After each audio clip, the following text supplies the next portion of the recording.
हर रोज एक नई कहानी देखने के लिए चैनल को सब्सक्राइब करें और बेल आइकन दबाना ना भूलें। योगिता टीना की बुआ है जो एक पागलखाने में डॉक्टर है। योगिता की उम्र 33 साल की है और वो अपने ही हॉस्पिटल में टीना को साइकेट्रिस्ट का कोर्स करवा रही होती है। एक रोज योगिता टीना से कहती है, टीना छुट्टियों में तो मेरे घर चल, मैं तुझे अपने घर वालों से भी मिलवा दूंगी। जी बुआ जी, मैं चल लूंगी। 2 दिन की ही छुट्टी है, इसमें तो आने और जाने में ही समय निकल जाएगा, तो मैं आपके घर ही चल लेती हूँ। 2 दिन की छुट्टी पर योगिता अपनी भतीजी टीना को अपने ससुराल ले आती है और अपने घर वालों से टीना का परिचय करवाती है। देर रात सबके सोने के बाद टीना पानी लेने उठती है तो वो सुनती है कि स्टोर रूम से अजीब सी आवाजें आ रही है। वो स्टोर रूम में हल्के से खुले हुए दरवाजे से जो देखती है उसे देखकर वो दंग रह जाती है। टीना देखती है कि उसकी बुआ योगिता अपनी ही सास को कुर्सी पर बांधकर करंट दे रही है और योगिता अपनी सास को कहती है, माँ जी ज्यादा चिल्लाइए नहीं, मैं नहीं चाहती कि मैं आपको ज्यादा परेशान करूं, लेकिन क्या कर सकते हैं सासू माँ, मुझे प्रमोशन भी तो चाहिए। मुझे आप पर ही एक्सपेरिमेंट करके ही प्रमोशन मिलेगा, क्योंकि मैं चाहती हूँ कि मैं उन लोगों को अपनी दवाइयों और अपने एक्सपेरिमेंट से कुछ समय में ही ठीक कर दूं, जो कहीं ठीक भी नहीं हो सकते। तभी तो मैं बनूंगी ना दुनिया की बेस्ट साइकेट्रिस्ट। बहू, ये तो ठीक नहीं कर रही है। मुझे लगता है पागलों के साथ रह रह के तू भी पागल हो गई है। अपनी सास को एक जोरदार करंट का झटका देते हुए योगिता अपनी सास को कहती है, बुढ़िया मुझे पागल कहेगी, मैं एक साइकेट्रिस्ट हूँ, कोई पागल नहीं, समझी। टीना अपनी बुआ योगिता की ये सारी हरकतें देख लेती है और वो जब जाने लगती है तो उसके हाथ से पानी की बोतल गिर जाती है और ये आवाज सुनकर योगिता जल्दी से स्टोर रूम के गेट पर आती है। पर वहाँ से टीना जा चुकी थी और योगिता मन में कहती है, यहाँ कोई तो था, शायद उसने मेरी बातें सुन ली। अगली सुबह योगिता अपनी सास को कहती है, माँ जी ठीक है आप? हाँ बहू, मैं ठीक हूँ। ये सब टीना देख रही थी, पर वो अपनी बुआ के बारे में जो भी देखती है उसे किसी को नहीं बताती। तभी योगिता टीना के सर पर हाथ फेरते हुए कहती है, बेटा तू इतना डरी सी क्यों है, तू ठीक तो है ना? हाँ बुआ जी, मैं तो बिल्कुल ठीक हूँ।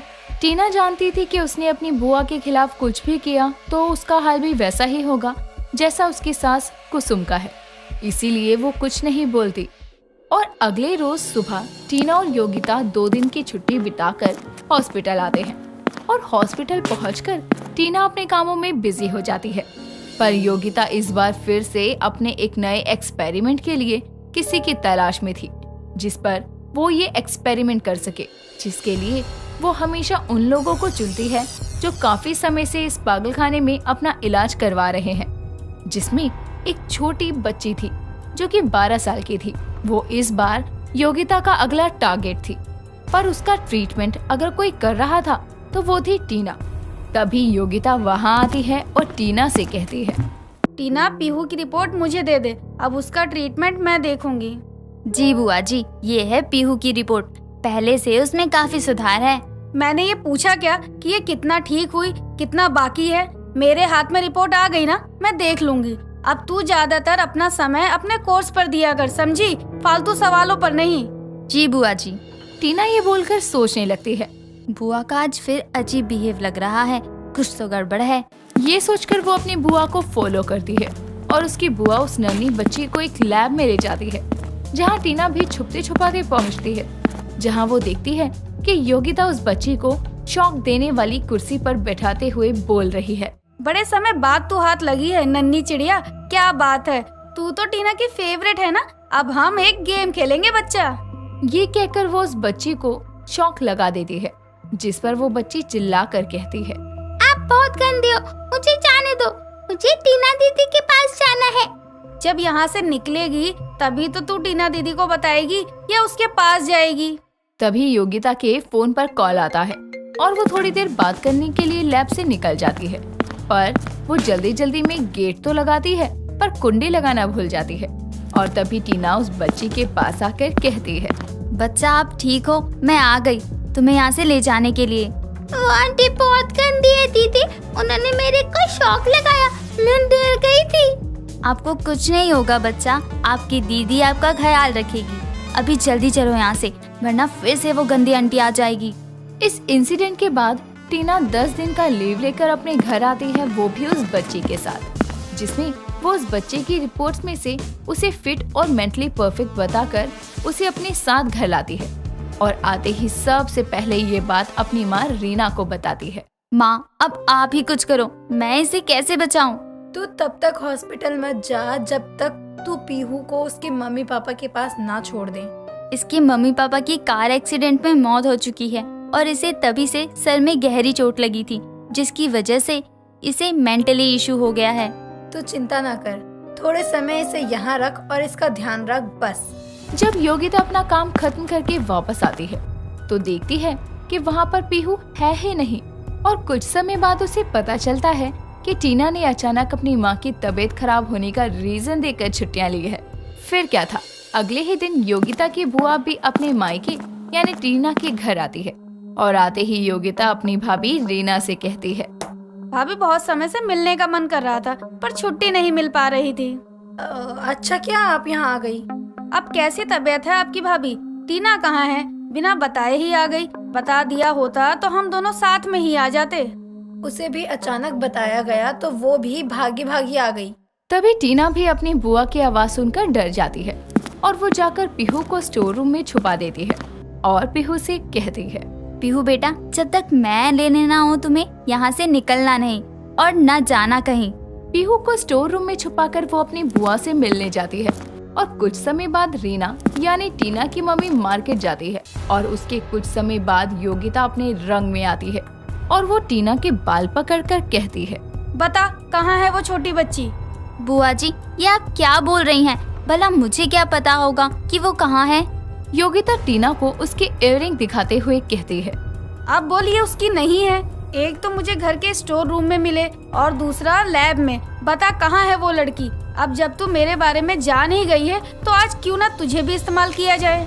बुआ जी, मुझे छोड़ दो, मैंने कुछ नहीं किया। ये कहते हुए योगिता टीना को स्टोर रूम में लेकर जाती है जहाँ पहले से पीहू थी। योगिता पीहू को देखकर टीना से कहती है, तो यहाँ छुपा रखा है तूने इसे। आज तुम दोनों को ही मैं शॉक ट्रीटमेंट दूंगी। छोड़ दो मेरी दीदी को। चुप कर चुईया, आज तुम दोनों को मजा चखाऊंगी। मुझसे भागोगे? अब भागकर तो दिखाओ। ये कहकर दोनों को योगिता टूटी हुई कुर्सियों पर बांधती है और जैसे ही शॉक देने लगती है तभी वहाँ पर पुलिस आ जाती है। चलिए योगिता जी, अब आपकी बारी है जेल में शॉक ट्रीटमेंट लेने की। बहुत लोगों को आपने दे लिया शॉक ट्रीटमेंट। तुम्हें किसने बुलाया?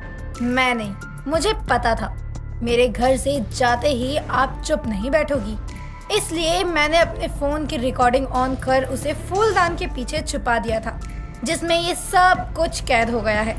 मैं देख लूंगी एक एक को, किसी को नहीं छोड़ूंगी। टीना की चालाकी और होशियारी की वजह से उसकी पागलखाने से आई बुआ को पुलिस ले जाती है और कुछ समय बाद पता चलता है कि उसकी बुआ पागलों को इलाज करते करते और पागलों के साथ रहते रहते उसे खुद भी फोबिया हो चुका है, जिसका इस्तेमाल वो अपनों पर करती थी और उस पर एक अलग ही भूत सवार था, द वर्ल्ड बेस्ट साइकियाट्रिस्ट बनने का, जो अब योगिता जेल में पूरा करेगी। राधिका एक पिज्जा लवर थी। उसको पिज्जा और मोमोज इतना पसंद था कि वो अपनी शादी वाले दिन तैयार होकर पिज्जा और मोमोज खा रही थी। तभी उसकी माँ शारदा आकर उसे ऐसे खाते देखकर कहती है, अरे वो पिज्जा मोमोज की दीवानी, आज तो खुद पर थोड़ा कंट्रोल कर लेती। बारात आ गई है बाहर और यहाँ दुल्हन मोमोज और पिज्जा खाने में बिजी है। थोड़ी तो शर्म कर लेती। लड़कियों को तो यहाँ फुर्सत नहीं मिलती अपने शादी में खाना खाने की। माँ देखो, माना कि मेरी शादी है लेकिन मुझसे भूखा नहीं रहा जाता। मेरी भूख का इलाज ये मोमोज ही है। ठीक है, जल्दी इनको खत्म कर और बाहर चल। अपना पिज्जा और मोमोज खत्म करके राधिका शादी के मंडप पर जाती है और विधि विधान के साथ शादी संपन्न होती है, जिसके बाद ससुराल आने के 1-2 दिन बाद राधिका पहली बार अपने पति राघव, सास निर्मला और ननद सिया के साथ बाहर रेस्टोरेंट में खाना खाने जाती है, जहां राघव उसे मेन्यू कार्ड देते हुए बोलता है, लीजिए राधिका जी, आप ऑर्डर करिए पहले जो आपको खाना है। देख रही है सिया बेटा, तेरा भाई शादी के 2 दिन बाद ही जोरू का गुलाम बन गया। हाँ माँ, कोई नहीं, करने दो भैया को अभी भाभी की जी हजूरी। क्या माँ जी और ननद जी, आप भी ना? अरे बहू, हम तो इसको बस छेड़ रहे हैं। तू कर ऑर्डर जो तुझे खाना है। जी माँ जी। वेटर, एक half tandoori momos, Kurkure momos, onion tomato pizza with extra चीज और हाँ एक latest momo pizza medium size. अरे मैंने तुमको अपने ऑर्डर के लिए बोला था, तुमने सबके लिए मंगवा लिया क्या? नहीं राघव जी, ये सब तो मेरे लिए है। ये लीजिए मेन्यू कार्ड, आपको जो पसंद है आप वो ऑर्डर कर दीजिए। राघव और उसकी माँ एक दूसरे की शक्ल देखते हैं और फिर बेचारे अपने लिए भी कुछ ऑर्डर कर लेते हैं। कुछ देर में सबका ऑर्डर आता है और राधिका के आगे मोमोज और पिज्जा रख दिया जाता है और निर्मला उससे बोलती है, अरे बहू, तूने तो बस अलग अलग वैरायटी की सेम चीज मंगवा ली, इसमें क्या स्वाद आएगा? माँ जी, मोमोज और पिज्जा मेरी जान है। इनकी सेम टू सेम वैरायटियाँ मैं 100 बार क्या 1000 बार भी खा सकती हूँ, तो ये तो फिर भी अलग अलग है। आपको इतने पसंद है भाभी मोमो और पिज्जा? बहुत ज्यादा। चलो अब खाते हैं, वरना सब ठंडा हो जाएगा। राधिका सबसे पहले इतने सारे खाने को खत्म कर लेती है और ये देखकर राघव बोलता है, खाना खाया है या गटका है? इतना सारा अकेले खा लिया, वो भी इतनी जल्दी। सच में यार तुम तो कमाल हो। पूरा परिवार खाना खाकर घर आता है और आराम से अपने अपने कमरे में जाकर सो जाता है। ऐसे ही दिन गुजरते हैं। एक सुबह निर्मला रसोई में काम कर रही थी, तभी राधिका उसके पास आकर कहती है, बहू, मेरी गांव की मौसी आ रही है तुझसे मिलने, तो शाम के खाने में कुछ अच्छा सा बना लियो। अच्छा सा क्या माँ जी? अरे जो तेरी पसंद हो या जो तुझे अच्छे से बनाना आता हो वही बना लियो। इतना बोलकर निर्मला चली जाती है और राधिका उसके कुछ देर बाद मार्केट जाकर सामान ले आती है और शाम होने पर सारा खाना बना कर रख लेती है। इतने में घर के दरवाजे पर दस्तक होती है और निर्मला अपनी गांव की मौसी सुलोचना का स्वागत करते हुए बोलती है, आओ आओ मौसी, और कैसी हो? ठीक हो ना? गांव में सब कैसे हैं? सोहन भैया और भाभी ठीक तो हैं? अरे अरे सुलोचना, सब ठीक है, लेकिन तू इन सब की जानकारी बैठ कर ले लियो। इस उम्र में मुझसे ज्यादा देर खड़े नहीं हुआ जाता। आइए आइए मौसी, बैठिए। बहू, चाय पानी लेकर आओ बेटा। राधिका हाथों में शरबत लिए बाहर आती है और उसको टेबल पर रखकर सुलोचना के पैर छूकर कहती है, नमस्ते दादी मासी जी, कैसी हैं आप? और सफर कैसा रहा आपका? मैं बढ़िया बहू, सफर भी अच्छा निकल गया। अरे निर्मला बहू, तो तू बड़ी सुंदर और गुणी चुन के लाई है लल्ला के लिए। बस मासी, जहाँ किस्मत वहाँ संजोग जुड़ गए। अब आप ज्यादा बातें मत करिए, कमरे में जाकर फ्रेश हो जाइए। लंबा सफर था, भूख लगी होगी। बहू ने अपने हाथों से आपके लिए खाना बनाया है। सच में?